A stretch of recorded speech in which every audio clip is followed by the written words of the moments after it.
Assalamualaikum warahmatullahi wabarakatuh. Perkenalkan, nama saya Wahyu Anna dengan NIM 21 2020 3862 20 di mana video ini untuk memenuhi tugas UTS dari mata kuliah Ekonomi Mikro Islam.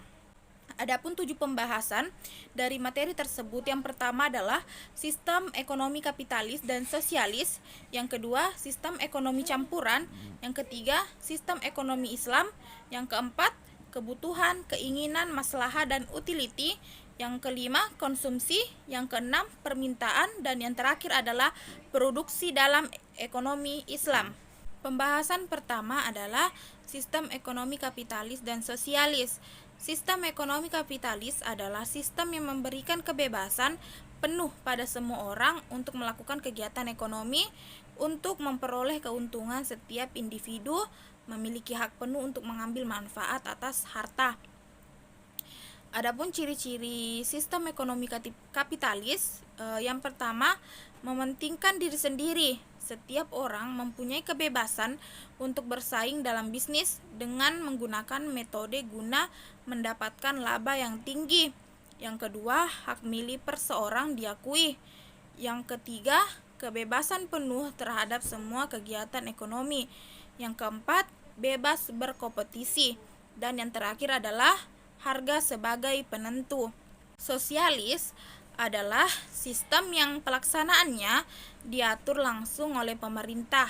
Dalam sistem ini, pemerintah bertanggung jawab atas kegiatan perekonomian sepenuhnya. Sistem ekonomi sosialis ini disebut juga dengan sistem ekonomi terpusat karena memang diatur langsung oleh pemerintah pusat.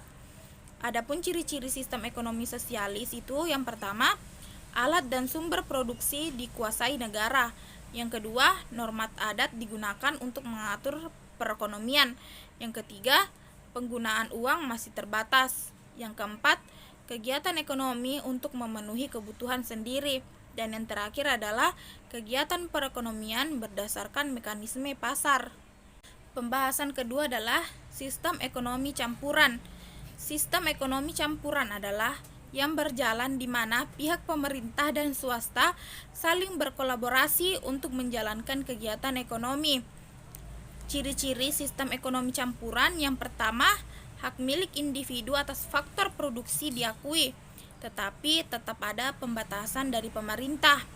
Adanya kebebasan individu untuk mendirikan usaha, sehingga potensi dan pengembangan kreativitasnya dapat tersalurkan. Yang ketiga, kepentingan umum lebih diutamakan. Yang keempat, campur tangan pemerintah dalam perekonomian hanya menyangkut faktor produksi untuk hajat hidup orang banyak. Yang terakhir adalah pelaku ekonominya terdiri atas individu, pemerintah, dan swasta. Pembahasan ketiga adalah sistem ekonomi Islam, yang dimana sistem ekonomi Islam adalah sistem ekonomi yang berbasis Islam, yang dimana sumbernya berasal dari Al-Quran, hadis, ijma, dan qiyas. Sistem ekonomi Islam sangatlah jauh berbeda sistemnya dengan sistem ekonomi konvensional, yang dimana masih sering terjadinya praktek-praktek haram seperti halnya riba. Adapun prinsip-prinsip sistem ekonomi Islam, yang pertama adalah memberikan ruang pada negara dan pemerintah. Yang kedua, larangan riba. Yang ketiga, tidak melakukan monopoli. Yang keempat, memiliki tanggung jawab. Yang kelima, memiliki sistem bagi hasil. Dan yang keenam adalah kebebasan kegiatan ekonomi Islam sesuai ajaran Islam. Adapun kekurangan dan kelebihan sistem ekonomi Islam. Kekurangan yang pertama itu perkembangan literatur ekonomi Islam berjalan sangat lambat. Yang kedua, praktek ekonomi konvensional lebih dikenang oleh masyarakat. Yang ketiga adalah tidak ada gambaran ideal negara yang menggunakan sistem ekonomi Islam. Adapun kelebihannya, yang pertama adalah terdapat moral dan etika. Yang kedua, proses distribusi yang berasaskan pada keadilan. Yang ketiga, kebebasan dalam pengambilan keputusan. Dan yang terakhir adalah sistem pemasukan aman. Adapun keunggulan dan ciri-ciri. Keunggulannya itu menggunakan moral dan etika berdasarkan pada keadilan, kebebasan dalam pengambilan keputusan. Adapun ciri-cirinya menggunakan sistem bagi hasil. Yang kedua, menggabungkan antara nilai spiritual dan material. Yang ketiga, memberikan kebebasan sesuai ajaran Islam. Yang keempat, mengakui kepemilikan multijenis. Yang kelima, menjaga keseimbangan rohani dan jasmani. Pembahasan yang keempat adalah kebutuhan, keinginan, maslahah, dan utility. Kebutuhan adalah segala sesuatu yang diperlukan oleh manusia untuk kesejahteraan hidup dan sesuai yang dibutuhkan atau diperlukan. Adapun macam-macam kebutuhan, yang pertama itu kebutuhan mutlak, yaitu kebutuhan yang harus segera dipenuhi. Yang kedua, kebutuhan primer atau disebut juga kebutuhan pokok, merupakan kebutuhan manusia akan hidup layak. Yang ketiga, kebutuhan sekunder, merupakan kebutuhan yang muncul setelah kebutuhan primer terpenuhi. Yang keempat, kebutuhan tersier, merupakan turunan kebentuknya dan kelompok kebutuhan manusia berdasarkan intensitasnya.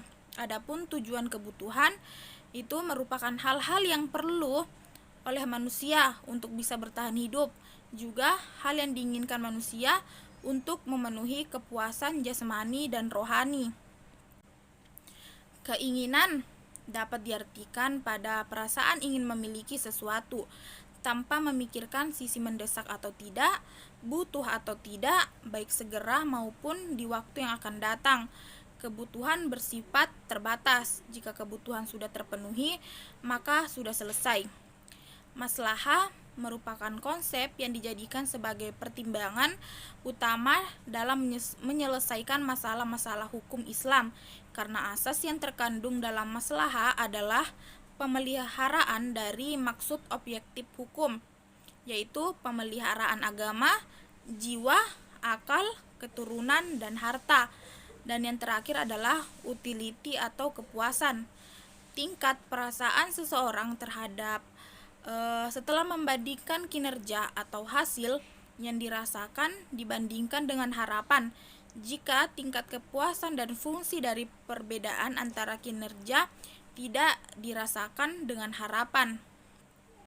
Pembahasan kelima adalah konsumsi, yang dimana dalam Islam konsumsi dinilai sebagai sarana wajib yang seorang muslim tidak bisa mengabaikannya dalam merealisasikan tujuan yang dikehendaki Allah dalam penciptaan manusia, yaitu merealisasikan pengabdian sepenuhnya hanya kepadanya.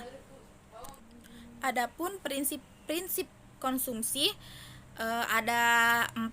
Yang pertama, konsumsi barang halal. Yang kedua, konsumsi barang suci. Yang ketiga, bersih. Dan yang keempat adalah tidak berlebihan. Pembahasan keenam adalah permintaan. Teori permintaan itu ialah perbandingan lurus antara permintaan terhadap harganya. Apabila permintaan itu naik, maka harga itu juga relatif akan naik. Begitupun sebaliknya, apabila permintaan itu turun, maka harga itu relatif akan turun. Hukum permintaan adalah jumlah yang dibeli berbanding terbalik dengan harga. Apabila harga suatu barang naik, maka permintaan terhadap barang akan menurun. Kurva permintaan adalah grafik yang menggambarkan antara harga barang dengan jumlah komoditas yang diinginkan dapat dibeli konsumen.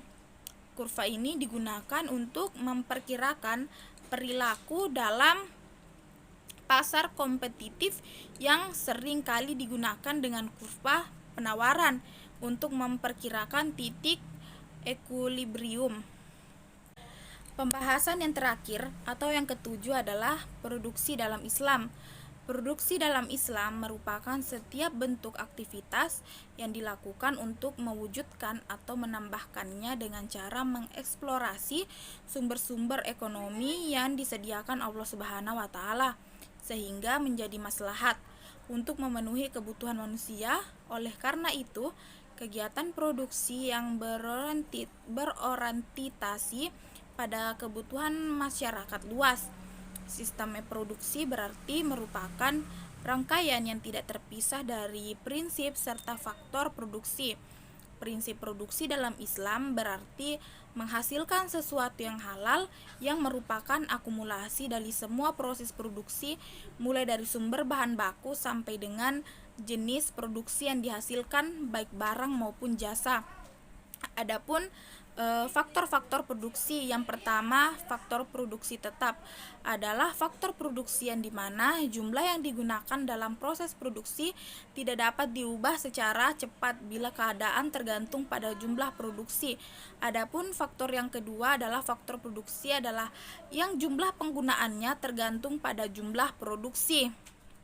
Adapun fungsi produksi yang dilakukan oleh perusahaan untuk menciptakan atau pengadaan atas barang atau jasa meliputi yang pertama produk yang dibuat, yang kedua berapa kuantitas produk yang dibuat, tiga mengapa produk tersebut dibuat, yang keempat kapan produk dibuat, yang kelima siapa yang membuat, yang keenam bagaimana memproduksinya.